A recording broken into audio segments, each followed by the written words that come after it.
राम राम जी। कैसे हैं आप सभी लोग। माता रानी आप सभी पर कृपा बनाए रखे। हमारा ये यूट्यूब परिवार इसी तरह से फलता फूलता रहे। इसी आशा के साथ मैं आपको नवरात्रि की बहुत बहुत बधाई देती हूँ। नवरात्रि देवी दुर्गा के पूजा अर्चना के लिए मनाया जाता है। यह त्यौहार विशेष रूप से 9 रातों के लिए मनाया जाता है, जिसमें भक्त देवी के विभिन्न रूपों की आराधना करते हैं। नवरात्रों का अर्थ है 9 रातें और इसे पूरे भारत में बड़े उत्साह के साथ मनाया जाता है। नवरात्रि का धार्मिक महत्व। देवी दुर्गा की आराधना। नवरात्रि के दौरान भक्त देवी दुर्गा के 9 रूपों की पूजा करते हैं। प्रत्येक दिन एक विशेष की पूजा की जाती है। नवरात्रों के दौरान देवी दुर्गा का पूजन अशुभता व बुराई का नाश करने के लिए किया जाता है। इसी नवरात्रि के दौरान आत्मा की शुद्धि और मानसिक शक्ति प्रदान करने का एक साधन माना जाता है। उपवास व साधना। भक्त इस अवसर पर उपवास रखते हैं और साधना करते हैं, जिससे उनकी आत्मा को शांति मिलती है और वे अपने जीवन में सकारात्मक ऊर्जा का संचार कर पाते हैं। नवरात्रि 2024 में 3 अक्टूबर से प्रारंभ होगा और 12 अक्टूबर तक चलेगा। पहले दिन शैलपुत्री की पूजा की जाएगी और दशहरे पर दुर्गा पूजा पर समापन होगा। नवरात्रे हैं वो साल भर में 4 आते हैं। उनमें से 2 प्रकट नवरात्रे और 2 गुप्त नवरात्रे होते हैं। प्रकट नवरात्रे चैत्र माह में आते हैं। वह दूसरा अश्विनी माह में व और चैत्र माह में पड़ने वाले नवरात्रों को चैत्र महानवरात्रे बोला जाता है और अश्विनी माह में पड़ने वाले नवरात्रों को शारदीय नवरात्रे बोला जाता है। जो गुप्त नवरात्रे होते हैं वे विशेष साधकों के लिए किए जाते हैं।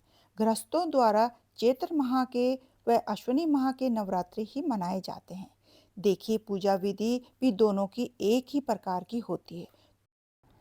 तो चलिए मैं आपको इसकी सरल पूजा विधि बताती हूँ। नवरात्रों की जो चौकी स्थापना होती है वह पूरे 9 दिन की जाती है। 9 दिनों तक चौकी को बिल्कुल भी हिलाया नहीं जाता है। तो आप पहले ये जगह को सुनिश्चित कर लीजिए कि आपको माता की चौकी कहाँ लगानी है। एक पवित्र व शांत जगह को इसके लिए चुनें। आप मंदिर के घर में भी माता की चौकी लगा सकते हैं। चौकी लगाकर लाल रंग का वस्त्र इस पर बिछा लें। आप सबसे पहले हमें कलश की स्थापना करनी है। तो कलश स्थापना के लिए नवरात्रों में कलश स्थापना अनिवार्य है। तो यहाँ पर मैंने चावल लेकर उस पर अष्टदल कमल बना लेती हूँ। पूजा में प्रयोग होने वाला चावल साबुत होना चाहिए। खंडित चावलों का उपयोग ना करें। अगर आप अष्टदल कमल नहीं बना सकते हो तो थोड़ा सा चावल लेकर उसकी ढेरी बना लें और उसके ऊपर कलश रख सकते हो। इसके बाद अब मैं एक लोटा लेती हूँ और उस पे 3 बार मौली को घुमा देती हूँ और उसके मुंह पर मौली बांध देती हूँ। अब मैं लोटे पर स्वास्तिक का चिन्ह बनाती हूँ। रोली से, सिंदूर से या कुमकुम से आप किसी भी प्रकार से स्वास्तिक बना सकते हैं। अब सबसे पहले हमें इसमें गंगा जल डालना है और फिर शुद्ध जल से इसे भर देना है। अब इसमें हल्दी डालती हूँ, सुपारी डालती हूँ, पैसा डालती हूँ, अक्षत डालती हूँ, रोली डालती हूँ, फूल डाल देती हूँ और अब इसमें एक जटा वाला पानी वाला नारियल लेती हूँ। नारियल के ऊपर भी मैं स्वास्तिक बना लेती हूँ। आप चाहे तो बनाएं, नहीं तो ऐसे ही रहने दें। अब मैं लेती हूँ एक चुन्नी। नारियल पे लपेटने के लिए आप चाहे तो लाल कपड़ा भी ले सकते हैं या आप चुन्नी भी ले सकते हैं या कलावा भी ले सकते हैं। अब मैं चुन्नी लपेटने के बाद ऊपर से कलावा लपेट देती हूँ ताकि चुन्नी खुले नहीं। अब मैं आम के पत्तों पर चंदन व रोली लगाकर 5 या 7 पत्ते लेती हूँ। आप आम के पत्तों की जगह अशोक के पत्ते भी ले सकते हो। अब मैं इन्हें कलश में रख देती हूँ और कलश को जो मैंने अष्टदल कमल बनाया हुआ है उसके ऊपर रख देती हूँ और उसके ऊपर नारियल रख देती हूँ। अब मैं चावल लेकर माता का आसन बनाती हूँ। माता की मूर्ति या आप फ़ोटो भी रख सकते हैं। मेरे पास माता की मूर्ति है, तो मैंने इन्हें ही यहाँ पर स्थापित कर लिया है। अब थोड़े से अक्षत लेकर आसन देते हुए यहाँ पर गणपति महाराज जी को भी स्थापित करती हूँ। मेरे पास गणपति जी की मूर्ति है, तो मैंने इन्हें यहाँ पर स्थापित कर लिया है। अगर आपके पास मूर्ति नहीं है, तो आप इस जगह सुपारी भी रख सकते हैं। अब हम ज्वारे व खेतरी की तैयारी करते हैं। अब हम एक मिट्टी की कुंडी लेते हैं।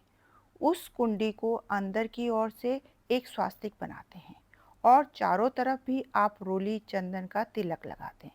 अच्छे से ये पात्र बना लेते हैं। अच्छे भाव से माता का ये ज्वारे खेतरी का पात्र तैयार करते हैं। अब इसमें गंगा जल से उसे शुद्ध कर लेते हैं। उसके बाद मैंने रेत या मिट्टी जो भी आपको आसानी से मिल जाए आप ले सकते हैं। बस ये ध्यान रखें कि रेत या मिट्टी साफ सुथरी जगह की होनी चाहिए। इसमें कोई कंकड़ पत्थर नहीं होना चाहिए। अब मैंने जौ लिए हैं जो कि साफ सुथरे जौ होने चाहिए। जौ को मैंने एक दिन पहले ही पानी में भिगो दिया था और नहीं तो आप कुछ घंटों के लिए भी जौ को भिगो सकते हो। अच्छी तरह खेती तैयार करने के लिए जौ को भिगाना ज़रूरी होता है। अब देखिए ये रात भर जौ भीगे हुए थे। अब मैंने इसे तैयार कुंडी में डाल दिया है। हल्के हाथों से बुरक देती हूँ। चारों तरफ फैलाना है। इस तरह से सभी तरफ डालना है। अब इसमें हल्का-हल्का गंगा जल का छिड़काव देती हूँ ताकि मिट्टी थोड़ी गीली हो जाए। उसके ऊपर हल्की-हल्की मिट्टी को डालकर एक परत बना देती हूँ।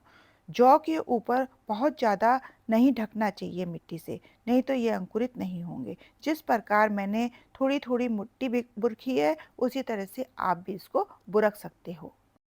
नीचे वाली रेत में आपको नमी रखनी है और ऊपर वाली रेत को आपको सूखा रखना है और इसके ऊपर आप चाहो तो एक थाली से ढक सकते हो क्योंकि ये जो शारदीय नवरात्रे होते हैं, इसमें थोड़ी-सी ठंडक हो जाती है।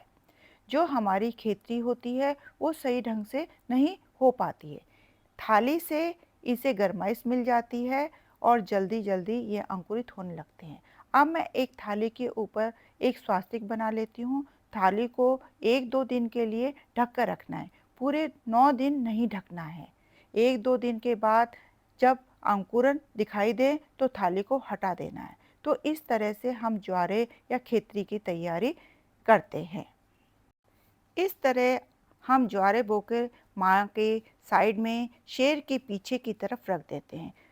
पूँछ की साइड की तरफ आप कलश को मुँह की तरफ रखते हैं और ज्वारों को साइड में पीछे की तरफ रखते हैं। अब एक शुद्ध देसी घी का दीपक लेते हैं। ये जो स्थापना है अनिवार्य स्थापना होती है। कुछ लोग नवग्रह भी बनाते हैं, तो मैं आपको नवरात्रि का सबसे सरल विधि बता रही हूँ, इसलिए जो भी अनिवार्य स्थापना है वो मैंने आपको बता दी है। इसके बाद दीपक जलाते हैं व गंगा जल से स्नान कराते हुए चौकी पर भी गंगा जल के छींटे देते हैं। अब गणपति जी को वस्त्र की भावना से कलावे का वस्त्र अर्पित करती हूँ। उसके बाद जनेऊ अर्पित करती हूँ। अब गणपति जी को तिलक, चंदन, रोली, अक्षत और पुष्प अर्पित करते हैं। गणेश जी को दुर्वा घास बहुत प्रिय है, इसे भी मैं चढ़ा देती हूँ। अब माता रानी को वस्त्र की भावना से लाल रंग की चुन्नी माता को अर्पित करती हूँ। उसके बाद माता रानी को रोली अक्षत अर्पित करती हूँ। साथ ही माता रानी के वाहन शेर को भी रोली अक्षत लगाते हैं।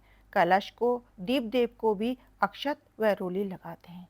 अब पुष्प भी माता रानी को अर्पित कर देते हैं और कलश पर मैं माला अर्पित करती हूँ। इसके साथ सभी को इत्र लगाती हूँ। इसके बाद गणपति जी को यहाँ पर लड्डू का भोग लगाती हूँ। माता रानी के लिए पतासे का भोग आप ज़रूर लगाएं। कुछ ना हो तो पतासे का भोग आप ज़रूर लगाएं। उसके ऊपर एक जोड़ा फूल वाला लौंग ज़रूर रखें। उसके बाद आप पंचमेवे का भोग भी माता रानी को अर्पित कर सकते हैं। आप ऋतुफल का भी माँ को भोग लगा सकते हैं। माँ को नवरात्रे में अन्न का भोग नहीं लगाया जाता है, वह फलाहारी व्रत होता है। अब माँ को सुहाग की सामग्री अर्पित करते हैं।